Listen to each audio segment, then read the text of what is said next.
नमस्कार, मैं उजाला बिहार न्यूज में आपका स्वागत है। आज है 9 जून, दिन मंगलवार। खबरों की ओर बढ़ने से पहले एक नजर डालते हैं आज की सुर्खियों पर। बिहार ट्रैफिक पुलिस में बड़ा बदलाव। इंस्पेक्टर, एसआई और सिपाही के लिए नई उम्र सीमा तय। चयन प्रक्रिया होगी सख्त और पारदर्शी। बिहार में भूमि मापी शुल्क में बड़ा बदलाव। ग्रामीण और शहरी क्षेत्रों में लगभग दोगुनी हुई दरें। कैबिनेट बैठक में 25 एजेंडों को मिली मंजूरी। सामान्य प्रशासन विभाग की पहल। बिहार में जाति गणना और आर्थिक सर्वे को पुस्तक रूप में किया जाएगा प्रकाशित। 2 दिनों में तैयार होगी रिपोर्ट। बिहार पंचायत चुनाव को लेकर के बड़ा अपडेट। 15 जून तक जारी हो सकती है आरक्षण गाइडलाइन। उम्मीदवारों में बढ़ी हलचल और असमंजस खत्म होने की उम्मीद। बिहार में आज गर्भवती महिलाओं के लिए लगेंगे विशेष जांच शिविर। उच्च जोखिम वाली गर्भवती महिलाओं की 45 दिन तक होगी निगरानी। मातृ स्वास्थ्य पर बड़ा फोकस। बिहार कृषि विभाग के किसानों को जून में धान खेती के लिए सलाह। खरपतवार नियंत्रण, संतुलित खाद और सिंचाई पर विशेष जोर। उत्पादन बढ़ाने पर फोकस। नामुला में त्रिकोणीय ए सीरीज का आगाज। इंडिया ए की कप्तानी करेंगे तिलक वर्मा व सूर्यवंशी पर रहेगी सख्त। चलिए एक नजर डालते हैं आज की 25 बड़ी खबरों की ओर। भारतीय नौसेना अग्निवीर के पदों पर 29 जून तक करे आवेदन। भारतीय नौसेना ने अग्निवीर भर्ती 2026 के लिए आवेदन शुरू कर दिए हैं, जिसकी प्रक्रिया 5 जून से शुरू होकर के 29 जून तक चलेगी।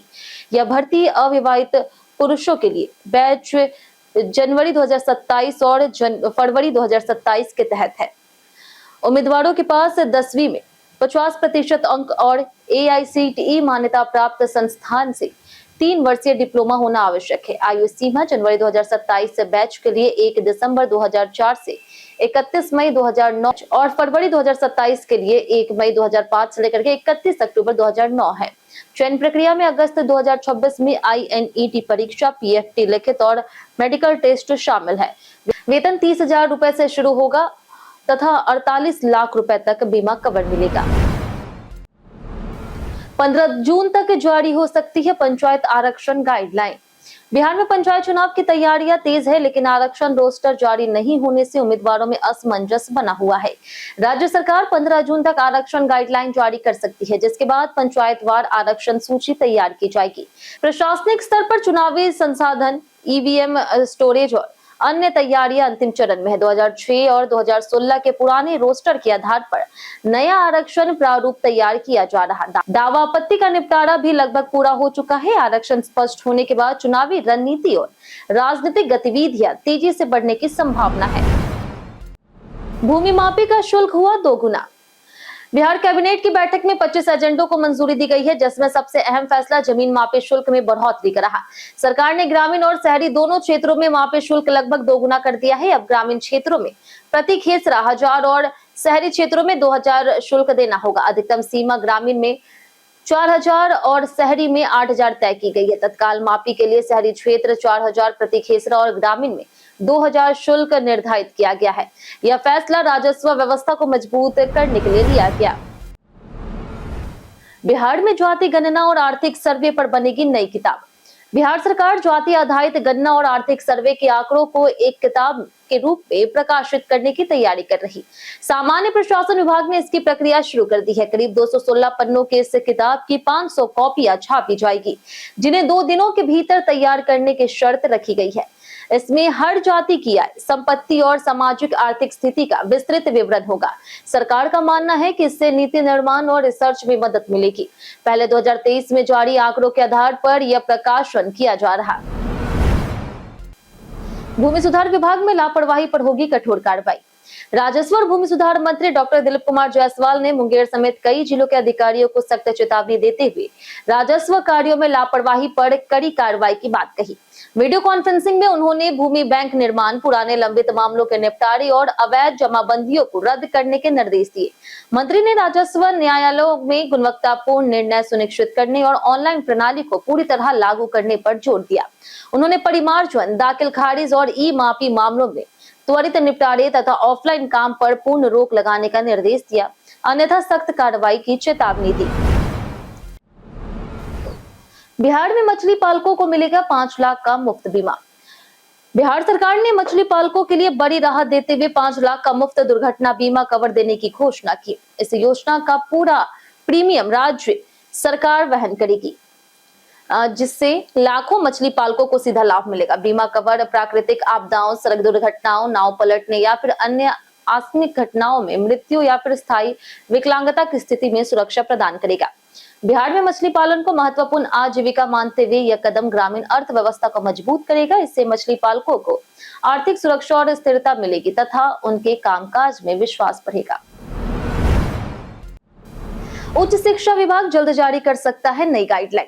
बिहार के 211 डिग्री कॉलेजों में पार्ट टाइम प्रोफेसर्स की नियुक्ति प्रक्रिया को पारदर्शी और तेज बनाने के लिए एक विश्वविद्यालय को नोडल एजेंसी बनाए जाने पर विचार चल रहा। राजभवन और उच्च शिक्षा विभाग जल्द गाइडलाइन जारी कर सकते हैं। यह नोडल विश्वविद्यालय कॉलेजवार और विषयवार योग्य शिक्षकों की सूची तैयार कर नियुक्ति सुनिश्चित करेगा।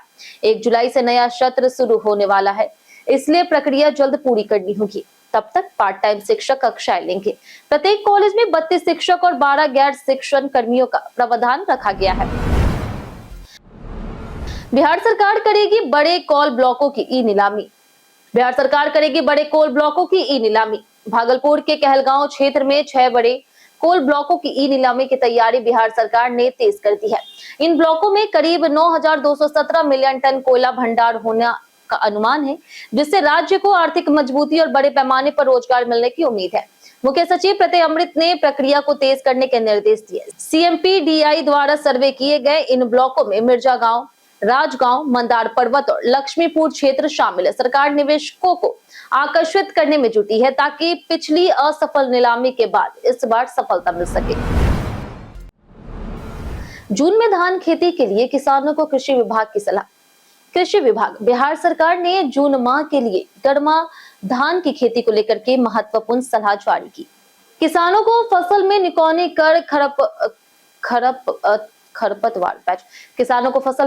कर खरपतवार नियंत्रण करने और पौधों को पर्याप्त पोषक तत्व, जल और प्रकाश उपलब्ध कराने की सलाह दी गई है। इसके साथ ही यूरिया के कुल मात्रा का आधा भाग उपरिवेशन के रूप में पानी की उपस्थिति में देने को कहा गया। इससे पौधों की वृद्धि और पैदावार में सुधार होगा। खाद डालने के 2 से 3 दिन बाद हल्की सिंचाई जरूरी है। समय पर निकौनी और संतुलित खाद उपयोग से उत्पादन बढ़ेगा। ट्रैफिक पुलिस तैनाती में अब लागू होंगे नए मानक। बिहार सरकार ने यातायात व्यवस्था को अधिक प्रभावी और टेक्निक सक्षम बनाने के लिए ट्रैफिक थानों में पुलिसकर्मियों की तैनाती के लिए नए मानक, अर्हताएं और चयन प्रक्रिया तय की है। अब आयु सीमा, सेवा रिकॉर्ड, प्रशिक्षण और स्वास्थ्य मानकों के आधार पर चयन होगा। निरीक्षक की अधिकतम आयु 50 वर्ष, SI की 40 वर्ष और सिपाही की 35 वर्ष निर्धारित की गई। चयनित कर्मियों का कार्यकाल 3 वर्ष का होगा और गृह जिले में तैनाती नहीं होगी। महिला कर्मियों की 1/3 भागीदारी सुनिश्चित की जाएगी तथा चयन प्रक्रिया के लिए 3 DSP की समिति गठित होगी। अद्भुत बिहार सीरीज में आज जानेंगे गया जी का इतिहास। गया जी बिहार का एक प्राचीन और ऐतिहासिक नगर है, जिसका उल्लेख रामायण और महाभारत में भी मिलता है। इसका नाम गयासुर नामक असुर से जुड़ा माना जाता है। प्राचीन काल में यह किकाट राज्य का हिस्सा रहा और मौर्य, शिशुनाग, नंद, गुप्त, पाल जैसे शक्तिशाली राजवंशों के अधीन विकसित हुआ। सम्राट अशोक ने बौद्ध धर्म अपना करके बौद्ध गया में मंदिर निर्माण कराया, जिससे यह बौद्ध तीर्थ के रूप में प्रसिद्ध हुआ। 6ठी शताब्दी ईसा पूर्व में गौतम बुद्ध ने यही बोध गया में ज्ञान प्राप्त किया, जिससे इसका धार्मिक महत्व और बढ़ गया। मध्यकाल में यह गजनवी और मुगल आक्रमणों का साक्षी बना। ब्रिटिश काल में गया स्वतंत्रता आंदोलन का महत्वपूर्ण केंद्र रहा, जहां 1922 में कांग्रेस अधिवेशन भी हुआ। आज गया जी हिंदू, बौद्ध और जैन धर्मों का प्रमुख तीर्थ स्थल और ऐतिहासिक विरासत का केंद्र माना जाता है। बिहार में आज गर्भवती महिलाओं के लिए लगेंगे विशेष जांच शिविर। आज प्रधानमंत्री सुरक्षित मातृत्व अभियान की 10वीं वर्षगांठ पर राज्य भर में विशेष जागरूकता शिविर और स्वास्थ्य जांच कार्यक्रम आयोजित किए जाएंगे। आयुष्मान आरोग्य मंदिरों में पहली तिमाही की गर्भवतियों की प्रसव पूर्व जांच होगी, जबकि दूसरी तीसरी तिमाही की गर्भवतियों को अस्पतालों में विशेषज्ञ परामर्श मिलेगा। उच्च जोखिम वाली गर्भवतियों की पहचान कर 45 दिनों तक निगरानी की जाएगी। 2016 से अब तक बिहार में 77 लाख से अधिक गर्भवतियों को लाभ मिला। NFHS 6 के अनुसार प्रसव पूर्व जांच में उल्लेखनीय सुधार हुआ, जिससे मातृ और शिशु स्वास्थ्य संकेतकों में सकारात्मक वृद्धि दर्ज की गई। पेपर लीक विवाद में दरोगा परीक्षा रद्द करने की मांग। पटना के कारगिल चौक पर दरोगा अभ्यर्थियों ने बीते दिन पुलिस सब इंस्पेक्टर भर्ती परीक्षा रद्द करने की मांग को लेकर के जोरदार प्रदर्शन किया। अभ्यर्थियों का आरोप है कि 27 मई को हुई मेंस परीक्षा का प्रश्न पत्र वायरल हुआ था, लेकिन इसके बावजूद परीक्षा रद्द नहीं की गई। सैकड़ों की संख्या में जुटे युवाओं ने सरकार और आयोग के खिलाफ नारेबाजी करते हुए दोबारा पारदर्शी परीक्षा कराने की मांग की है। अब प्रदर्शनकारियों ने चेतावनी दी है कि जब तक परीक्षा रद्द नहीं होगी, आंदोलन जारी रहेगा। स्थिति को देखते हुए पुलिस बल की तैनाती बढ़ा दी गई और निगरानी रखी जा रही है। भारतीय रेलवे अगस्त से नया पीआरएस सिस्टम करेगा लॉन्च। भारतीय रेलवे अगस्त से अपने पुराने 1986 के पैसेंजर रिजर्वेशन सिस्टम यानी कि पीआरएस को नए आधुनिक सिस्टम से बदलने की तैयारी कर रहा। इसका उद्देश्य टिकट बुकिंग को तेज, आसान और अधिक सक्षम बनाना है। रेल मंत्री अश्विनी वैष्णव ने इस बदलाव की समीक्षा की है और सुनिश्चित करने के निर्देश दिए हैं कि यात्रियों को कोई परेशानी ना हो। नया सिस्टम डिजिटल और एआई आधारित सुविधाओं से लैस होगा, जिसमें वेटिंग लिस्ट प्रेडिक्शन की सटीकता 94% तक पहुंच गई है। रेल वन ऐप भी तेजी से लोकप्रिय हो रहा, जिससे रेलवे सेवाएं और अधिक स्मार्ट बन रही। पटना कोर्ट में खान सर की अग्रिम जमानत पर आज होगी सुनवाई। खान ग्लोबल स्टडीज में फायरिंग और बवाल मामले में नया मोड़ सामने आया। संस्थापक के निदेशक खान सर की अग्रिम जमानत याचिका पटना सिविल कोर्ट में दाखिल की गई, जिस पर आज सुनवाई होगी। 2 सुरक्षा गार्डों की जमानत पर फैसला सुरक्षित है, जिन्होंने कथित रूप से खान सर के निर्देश पर फायरिंग की बात कही।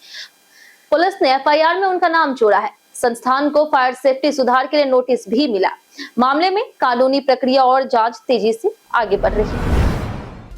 सोनाक्षी सिन्हा ने बॉलीवुड में उम्र भेद पर उठाए सवाल। सोनाक्षी सिन्हा ने बॉलीवुड में उम्र के आधार पर होने वाले भेदभाव पर खुलकर बात की। उन्होंने कहा कि यह समस्या मुख्य रूप से महिला अभिनेत्रियों के साथ होती है, जबकि पुरुष कलाकारों पर इसका असर नहीं पड़ता। सोनाक्षी ने स्पष्ट रूप से कहा कि इंडस्ट्री में उम्र बढ़ने के बाद महिलाओं के लिए अवसर सीमित हो जाते, जबकि पुरुष कलाकार लंबे समय तक मुख्य भूमिकाओं में बने रहते हैं। उनके अनुसार यह असमानता फिल्म इंडस्ट्री की एक वास्तविक समस्या है। हालांकि उन्होंने ये भी माना कि अब बदलाव धीरे धीरे हो रहा और महिलाओं के लिए नए अवसर बढ़ रहे हैं। जमीन रिकॉर्ड घोटालों में राजस्व कर्मचारी सेवा से हुआ बर्खास्त।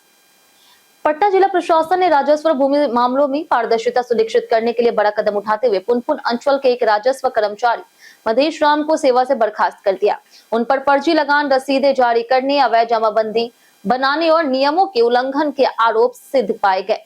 मसौरी अंचल में कार्यकाल के दौरान की अनियमितताओं की जांच में यह खुलासा हुआ। विभागीय जांच में आरोप प्रमाणित होने के बाद बिहार सरकारी सेवा नियमावली 2005 के तहत कार्रवाई की गई। प्रशासन ने इसे जीरो टॉलरेंस नीति के तहत पारदर्शिता और जवाबदेही का सख्त संदेश बताया।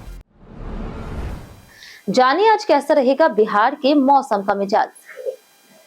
मौसम विभाग के अनुसार राज्य में आगामी मौसम पूर्वानुमान के अनुसार अगले 48 घंटों में अधिकतम तापमान में 1 से 3 डिग्री की वृद्धि होने की संभावना है। इसके बाद अगले 3 दिनों में तापमान में 2 से 4 डिग्री की क्रमिक गिरावट देखी जा सकती है। न्यूनतम तापमान में अगले 3 से 4 दिनों तक कोई विशेष परिवर्तन नहीं होगा और यह स्थिर रहने की संभावना है। राज्य के 1-2 स्थानों पर हल्की वर्षा भी हो सकती है। उत्तर पश्चिम, उत्तर मध्य, उत्तर पूर्व और दक्षिण पूर्व जिलों में मेघ गर्जन, वज्रपात और 40 से 50 किलोमीटर प्रति घंटे की तेज हवाओं की संभावना जताई है। अधिकतम तापमान 34 से 36 डिग्री सेल्सियस और न्यूनतम तापमान 26 से 28 डिग्री सेल्सियस के बीच रह सकता है। रोशन आनंद की रिहाई को लेकर के पटना में हुआ कैंडल मार्च। पटना में ज्ञान बिंदु कोचिंग के डायरेक्टर रोशन आनंद की रिहाई की मांग को लेकर के छात्रों ने कैंडल मार्च किया। छात्र कोचिंग से कारगिल चौक की ओर मार्च करना चाहते थे, लेकिन पुलिस ने उन्हें बीच में रोक दिया। प्रदर्शन के दौरान छात्रों ने झूठे केस में जीवन मत बर्बाद करो जैसे नारे लगाए और रोशन आनंद को निर्दोष बताया। उनकी जमानत पर आज कोर्ट में फैसला सुनाया जाएगा। साथ ही खान सर की अग्रिम जमानत याचिका और गार्ड्स की जमानत पर भी सुनवाई होनी है। मामले को लेकर के शहर में तनाव और सियासी बहस तेज हो गई। गोपालगंज में सासामूसा शुगर मिल फिर से होगी शुरू। गोपालगंज में Sasamusa sugar works private limited को फिर से शुरू करने की तैयारी की जा रही है, जिससे क्षेत्र के गन्ना किसानों को बड़ा लाभ मिलने की उम्मीद है। इस पहल के तहत किसानों को करीब 42.99 करोड़ रुपए का गन्ना मूल्य भुगतान किया जाएगा। इससे किसानों की आर्थिक स्थिति मजबूत होगी और उन्हें खेती के लिए जरूरी पूंजी उपलब्ध हो सकेगी। शुगर मिल के पुनः संचालन से स्थानीय कृषि अर्थव्यवस्था को भी गति मिलेगी और रोजगार के अवसर बढ़ने की संभावना है, जिससे ग्रामीण विकास को बढ़ावा मिलेगा। भारत के पास पर्याप्त तेल भंडार, सरकार ने दी राहत। मिडिल ईस्ट में बढ़ते भू राजनीतिक तनाव के बीच भारत के लिए राहत की खबर है। केंद्रीय पेट्रोलियम मंत्री हरदीप सिंह पुरी ने कहा कि देश के पास 76 से 80 दिनों तक का तेल और गैस जरूरतों के लिए पर्याप्त भंडार मौजूद है। हालांकि उन्होंने चेतावनी दी है कि यदि खाड़ी क्षेत्र का संकट और फैलता है तो वैश्विक आपूर्ति प्रभावित हो सकती है और कीमतें बढ़ सकती है। भारत अपनी 85% तेल जरूरतें आयात करता है, जिससे अंतर्राष्ट्रीय बाजार पर निर्भरता बनी रहती। फिलहाल भारत ने विविध स्रोतों से आपूर्ति बढ़ा करके ऊर्जा सुरक्षा मजबूत की है। बिहार विधान परिषद की 10 सीटों के लिए नामांकन प्रक्रिया हुई पूरी। बिहार विधान परिषद के 10 सीटों के लिए नामांकन प्रक्रिया पूरी हो गई है, जिसमें एनडीए के 9 और महागठबंधन के एक उम्मीदवार ने पर्चा दाखिल किया। नामांकन खत्म होने के बाद सभी उम्मीदवारों की जीत तय मानी जा रही, क्योंकि मतदान की स्थिति नहीं बनी। एनडीए में जदयू, भाजपा और लोजपा के उम्मीदवार शामिल है, जबकि राजद में सुनील सिंह को मैदान में उतारा गया। दीपक प्रकाश ने नामांकन नहीं किया, जिससे राजनीतिक हलचल तेज हो गई। कई सीटें पूर्व सदस्यों के विधानसभा या फिर अन्य कारणों से खाली हुई थी और कार्यकाल 6 साल का होगा। इंडिया ए, श्रीलंका ए और अफगानिस्तान ए की त्रिकोणीय सीरीज आज से शुरू। श्रीलंका के दाम्बोला में आज से इंडिया ए, श्रीलंका और अफगानिस्तान ए के बीच त्रिकोणीय सीरीज शुरू हो रही, जिसका प्रसारण सोनी स्पोर्ट्स और सोनी लीव पर होगा। इस सीरीज में 15 वर्षीय भारतीय बल्लेबाज वैभव सूर्यवंशी पर ही सबकी निगाहें होंगी, जिन्होंने आईपीएल में 776 रन और 237 प्लस स्ट्राइक रेट से धमाल मचाया। इंडिया ए की कप्तानी तिलक वर्मा और उप कप्तानी ऋतुराज गायकवाड़ करेंगे। यह टूर्नामेंट युवा खिलाड़ियों के लिए टीम इंडिया में जगह बनाने का बड़ा मौका माना जा रहा है, जिसमें फाइनल 21 जून को खेला जाएगा। कई कारणों से दर्ज है भारत के इतिहास में आज की तारीख। 1900 में आदिवासी नेता बिरसा मुंडा का निधन हुआ, जिन्होंने जनजातीय अधिकारों के लिए संघर्ष किया। 1913 में स्वतंत्रता सेनानी चौधरी दिगंबर सिंह का जन्म हुआ। 1931 में शहीद हरिकिशन सरहदी का निधन हुआ, जिन्होंने स्वतंत्रता आंदोलन में योगदान दिया। 1942 में उद्योगपति अनिल मणिभाई नाइक का जन्म हुआ, जो लार्सन एंड ट्रूबो के अध्यक्ष बने। 1949 में भारत की प्रथम महिला आईपीएस अधिकारी किरण बेदी का जन्म हुआ। 1959 में डॉक्टर किरण मार्टिन का जन्म हुआ, जो बच्चों की चिकित्सा और सामाजिक कार्यकर्ता है। कंगना रनौत ने वैभव सूर्यवंशी की जमकर की तारीफ। कंगना रनौत ने बिहार के लाल और युवा क्रिकेटर वैभव सूर्यवंशी की जमकर तारीफ की है और उनके उज्जवल भविष्य की कामना की। उन्होंने कहा कि भले ही उनके पास क्रिकेट देखने का समय कम होता है, लेकिन वे वैभव को शुभकामनाएं देती है और उम्मीद करती है कि वो सचिन तेंदुलकर और विराट कोहली की तरह देश का नाम रोशन करे। कंगना ने यहाँ तक कहा कि उन पर दबाव नहीं है, लेकिन वर्ल्ड कप लेकर आओ जैसी बड़ी उम्मीद जताई। उनकी इस टिप्पणी के बाद वैभव की चर्चा और बढ़ गई और सोशल मीडिया पर भी खूब प्रतिक्रियाएं आ रही। हम प्रतिदिन आपसे 7 ऐसे जरूरी सवाल उसके जवाब बताएंगे, जो कि बीपीएससी, बिहार पुलिस दरोगा समेत एसएससी जैसे अन्य प्रतियोगी परीक्षाओं में पूछे जाएंगे। सवाल इतिहास, बिहार स्पेशल, विज्ञान, करंट अफेयर्स और भूगोल से रहेंगे। पूछे गए 7 सवाल में आपने कितना सही जवाब दिया, ये हमें कमेंट करके जरूर बताएं। तो हमारा पहला सवाल है, बिहार का सबसे अधिक जनसंख्या वाला जिला कौन सा है? ऑप्शन ए है शिवहर, ऑप्शन बी है गया जी, ऑप्शन सी है पटना, ऑप्शन डी है भागलपुर। इसका सही जवाब है ऑप्शन सी पटना।